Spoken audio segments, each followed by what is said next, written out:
نماز چھوڑ دو، اللہ رب العزت ناراض ہے۔ روزہ چھوڑ دو گے تو اللہ رب العزت ناراض ہے۔ زکوٰۃ نہ دو گے تو اللہ رب العزت کی مبارک ذات ناراض ہے۔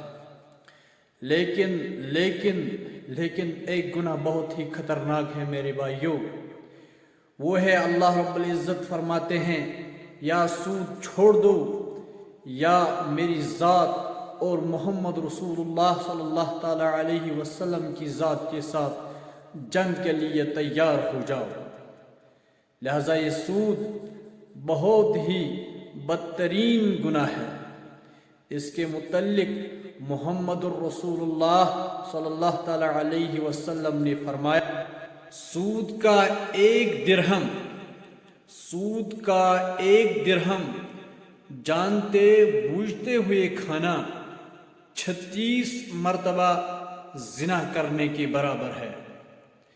لہذا جس کے متعلق وعید اللہ رب العزت نے فرمائی ہے، سود کے متعلق اللہ رب العزت بالکل یہ حکم نامہ فرماتے ہیں یا میری ذات کے ساتھ اور محمد کریم صلی اللہ تعالی علیہ وسلم کی مبارک ذات کے ساتھ جنگ کے لیے تیار ہو جاؤ۔